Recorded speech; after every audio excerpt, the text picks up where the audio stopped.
She was just my wife that was working with me to achieve this. There's no idea of a coach. So I think it was last year where it was like, who's going to coach you? She's going to coach me now.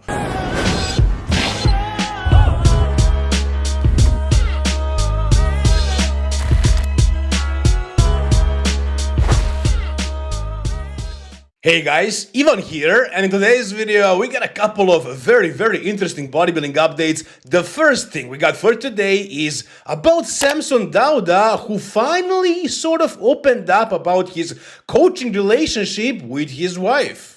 So, to be completely honest, I did not watch this entire podcast. Somebody actually sent it to me and told me that at one part of the podcast, Samson basically says that his wife was insisting in one part of the prep for them to actually pull back, to not push that far for conditioning, and Samson didn't want to listen to her. So I tried to find this part of the video, but I couldn't find it. The guy wouldn't send me the timestamp. And honestly, guys, I'll just be honest, I can't listen to Samson Dauda for a whole hour. Nothing against him, but he's just too boring to me personally. Maybe you guys enjoy listening to him. I don't. And also he's slurring words a little bit too much. Maybe it's his British accent, or it's me not being a native speaker. So I don't really understand him perfectly. So I couldn't watch the whole thing, but I found a couple of very interesting parts. We're gonna go over them in this video. So all this time, ever since he started working with his wife, I was talking very much about the fact that I don't think that she's actually prepping him, that we've seen this sort of a relationship so many times so far. I know guys personally from Serbia who have their wives who are helping them, but they're prepping alone. They just have their wife looking at them, and we've seen that from the top athletes as well. Dorian Yates prepped that way, Keone Pearson is doing that now, Samson Dauda as well, and many of you guys are always like in the comments, even why are you disrespectful towards Samson's wife? She is his actual coach, this and that. Guys, let's be real, that's not how this works. You know, if you don't have a coach with authority, you're not gonna listen to your wife if she tells you to do something that you don't think is the best move. So really, Samson was self-coaching, and he had his wife kind of looking at him and maybe helping him make the decisions. And now in this video, we have a proof, basically. Samson admits that. Listen to this part, for example. I'm not angling in this as a mistake, but it's kind of a question I'm going to have to ask you. Yes. Is that classed as a mistake in your mind, or...? It's a lesson, that's one thing for sure. I'll say, we've always known there's only so far, skin texture, my type, my build, there's only so far we can push conditioning without losing what makes us wow in the first place. Yeah. How far you can pull down before you lose that and you're going for something that you won't be able to obtain. And the feedback has always been the same thing. For every show you ever do, I'm trying to bring it. I'm going to keep trying to bring it because this is what you're asking for. All my eggs in the basket and go straight in for it. Yeah. Let's see it, pull conditioning. Forget everything else. Just pull for that one thing. You literally disregard everything else. You're losing your food. Nah, I don't care. It's all about mindset of an athlete is like you become tunnel vision. And you forget about everything else. And you forget about the things that make you wow in the first place. Yeah. And you're not paying attention to that. And then when you actually bring it on stage and you look at it and going, Okay, does this sound to you like he listened to his coach, to his wife? Or does it sound to you like he was trying to do something that he wanted to do? I mean, maybe he's actually kind of lying, trying to protect his wife, to basically take the blame on himself, and that's not really the case. But I doubt that. I don't think he would be lying. I think he would say that his wife made a mistake, but no. No, he's talking about how he wanted to finally do what everybody wanted him to finally do, and it backfired. He had this tunnel vision. Somebody was telling him to stop, that he's losing fullness. Who was that? Who was the person who was telling him that? Was anybody else looking at him during the prep? As far as I know, it was just him and his wife. So maybe his wife was actually telling him to stop and he didn't want to listen. So, in a way, this helps her cause. If she is an actual coach, if she plans on prepping bodybuilders after Samson is done competing, but even without this, it happens. Coaches make mistakes very often. It happens to the best as well, so it's not a big deal. But what is interesting here to me is that Samson is kind of saying that he did this thing on his own. Did you know before you got on stage? No.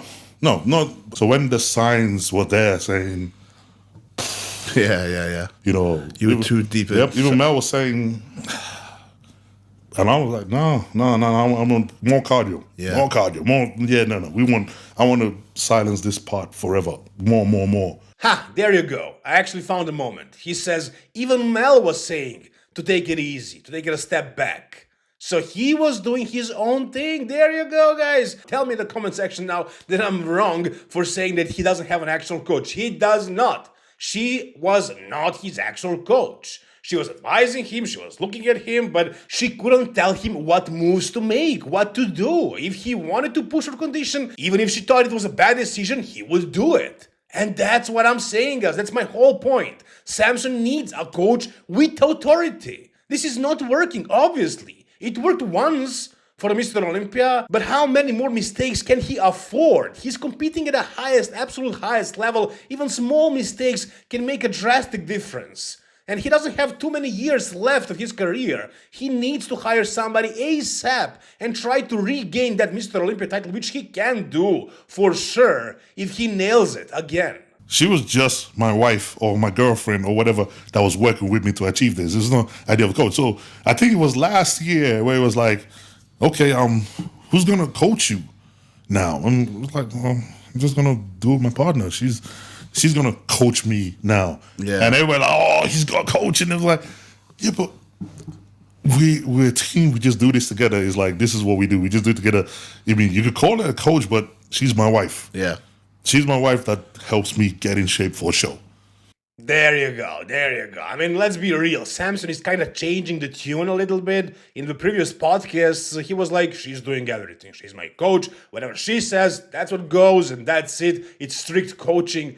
I didn't buy it, even though he was saying that. But I guess he realized that nobody is buying it at this point. Nobody's serious. Nobody who knows how coaching works. So yeah, it's pretty clear. Cat is out of the bag. His wife is not really his coach. She's doing what every other wife is doing with their husband who is a bodybuilder. It's very common. So yeah, now you know, guys. Now you know what's behind the scenes. And hopefully Samson is gonna make a decision, hire somebody. You guys can tell me down below which coaches would you suggest to Samson. In my opinion, I would love to see Samson work with Chad Nichols. I think that would be a crazy duo. Whatever you guys think, tell me down below in the comments. Alright, the next thing we got is also something very, very interesting, and it's basically a very similar topic to the previous one. It's Keone Pearson and his new coach or his wife that is coaching him right now. So, as you guys know, Keone parted ways with his former coach for many years, Patrick Tour. I knew the reason why this happened, but Patrick asked me nicely not to share it online because he told me about it right before the Prague Pro. He didn't want to upset Keone. But after that, Patrick opened up about it publicly. He went to I think it was an Italian podcast in which he basically spilled the beans and told us the reason why he stopped working with Keone was because Keone's wife was mixing her hands a little bit too much in this relationship, and eventually she took over and now she's prepping Keone. So what we got in today's video is first Keone's current physique update, in which, again, he looks crazy, he looks great for the off-season. I'm just wondering, is he duplicating what he was doing with Patrick Tour? Because I know that they would usually go off of everything after the show. They would slowly taper the gear down to a TRT base and maintain that for a while before they would get into the off-season. And it worked so well for Keone over these years. So hopefully he's doing the same thing. I don't think he needs to do anything crazy, like push the gear right after the show. And based on his look, like how much softer he got, I think that's exactly what he's doing. We'll see if he's gonna have enough success by himself or with his wife without Patrick, but yeah, I think this guy is not that difficult to prep or to make grow. I think he definitely can put on a lot of size without a coach or with his wife helping. This is what premium genetics look like, so I don't know if this guy can make too many mistakes, really. I don't think he has a complicated body like Samson Dauda, for example. There isn't really much to figure out about Keone. He just needs to put on more size, get in shape. I think it all comes pretty easy to him. And honestly, guys, like these super high-level coaches, they're often very educated, most of them. The new school especially, and that's really cool, that's really awesome. It can help you if you have a problem. But really, to bring somebody in shape, all you need is experience, a good set of eyes, You need to have high IQ. No amount of education is going to make you a good coach if you don't understand how these things work, if you don't have the experience, and also if you don't have the instincts and the eyes for it. So I think he does need a coach, but maybe his wife, his girlfriend, is good enough of a coach because she actually does coach other people. It seems like she's very knowledgeable. Now let's actually hear what she has to say about Keone, what happened at the Prague Pro, how they fixed his gut issue, and basically let's see what their relationship looks like. I mean, coach-client relationship in their girlfriend-boyfriend relationship as well, because it is very interesting to see this dynamic. The reason why that happened at the Olympiad in Prague, I was like 4 pounds bigger with really good midsection control. And this just shows you that, you know, between flat and full. But that's just for me. But this year, you know, I want to bring that 90s waist. I like to say 90s because I think Sean Ray was like a perfect example of every angle is just perfection. I think it's hard for people to understand, like, you were bigger and fuller and you ate more and your abs look better. So I think, like, just to reiterate, because I was the one managing his carb up and I didn't believe him, hit him with even more carbs. And I swear to God, what we did was we went with higher carbs, lower protein, so it digested very fast, moderate to low fats. So it was going through him, but the glycogen was sticking. And all of a sudden his abs he's like, babe, check it out. And his abs just started bubbling up. And his stomach was not bloated because, like I said, not a lot of protein, not a lot of fat. I was literally doing vacuum sitting down on the ground after every meal. You can put pictures of you in the apartment in Prague in here if you want. Oh yeah, I can put the pictures where my flat is. Yeah, like went from being like flat and looking bigger, like his midsection looked kind of like washed out and bigger. And then all of a sudden he carved up. And maybe we did, I don't even know, did we do like some crunches or something? Yeah, we did like some ab stuff in the apartment. All right. That's a dominant woman. That's definitely a dominant woman. But hey, to each their own. Me personally, I'm a little bit more old-fashioned, especially guys in Serbia over here. We want our women to stay at home, not mix their hands a little bit too much in our business. And I don't think Samson's wife is kind of like what everybody thought, that she's actually pulling the strings. I don't think so. She's from Poland also. I think they're also a little bit more, old-fashioned, traditional. So in this case, in Keone's case, it seems like his wife or girlfriend is actually kind of on top of everything. She's controlling things, and I love it how she's interrupting Keone. Did he get upset at this moment right here? What do you think? Just look at his face, his reaction right here.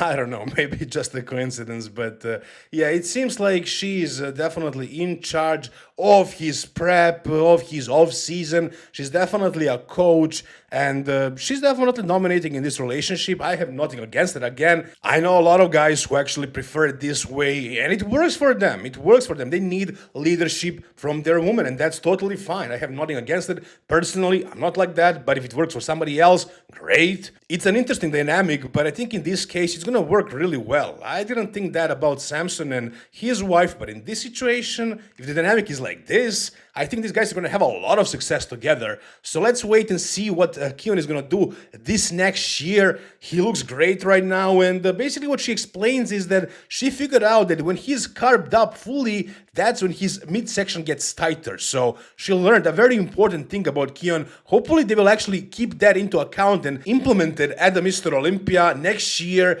And I think he's going to defend the Mr. Olympia title for a while and then eventually switch to the Open. But I think he should stay with the 212 for at least this next year. But maybe he doesn't do that. If he keeps growing and he grows out of the 212, he might actually just switch to the Open. That's also a possibility. Whatever he decides, I think he's going to do really well, whether it's 212 or the Open. I don't know if he can win the Open Olympia, but he can definitely be in the top mix based on the way the judging is these days, and height really isn't a factor. Whatever you guys think, tell me down below in the comments. Alright, and finally, we got a bit of something from Nick, who is prepping alone right now, and that's very, very interesting to me. I love to see this happen because it's very exciting, because we are not only gonna see the results of Nick's body, but also the results of his mind. So he's putting his mind into this prep. Personally, I think at the end of the prep, he's probably going to hire a coach. I don't think he's going to go all the way until the show alone, but we'll see about that. Anyways, in this new post he made, he says, at the end of his text, he says, one goal, one mission, finish what you started. What could that be? Of course, to win the Mr. Olympia. Is he going to be able to do that finally? Maybe next year. It's not impossible. Now, this physique update, I'm definitely not analyzing. The shorts are pulled down way too low. But we got this physique update that just looks crazy. This side tricep of his. When he pulls the midsection in, it just looks amazing. And recently, I've been watching the old Unracked podcast episodes, and Nick was there. He was a guest, I think, once or twice. And it's interesting that he actually said it in his Mr. Olympia prep or Pittsburgh Pro prep, he never really practiced posing. He only does it when he takes the photos. So Nick is kind of known as somebody who can really hold the poses and be professional on stage. The only issue he has is his midsection control. That wasn't an issue back in 2021, but now it is. And now we know why. It's because he doesn't do posing practice. That's the main thing he needs to change, really. But at this point, he looks phenomenal. The conditioning looks great. And he has the size more than enough. It's all about perfecting that midsection control. And even though I wouldn't bet on him to win the Arnold Classic or the Mr. Olympia, I'm not going to say that that's impossible. I'm not going to say that that dream needs to end. I think it's still a possibility, but we'll see about that. Anyways, guys, that's gonna do it for this video. I felt like being a little bit more funny in this video. I hope you get my sarcasm and you don't take things too seriously. Anyways, if you enjoyed this video, guys, give it a thumbs up, subscribe to the channel. We're very close to 60K subscribers. Also, guys, if you need a coach, somebody who is actually gonna pay attention to you, who has experience, skills. I don't want to brag, but I would say I have a really good set of eyes and instincts. If you need a coach like that, you can just DM me on Even Bodybuilding Coaching on Instagram. I'm not expensive at all, and I give you a lot of attention as well. I have a set limit. I don't take too many because right now I'm kind of trying to make my roster, and I don't want to take too many guys, and I can't really focus on all of them. So I want to create the best results possible. So again, DM me at Instagram at Even Bodybuilding Coaching. See you soon, guys. All the best, and bye-bye.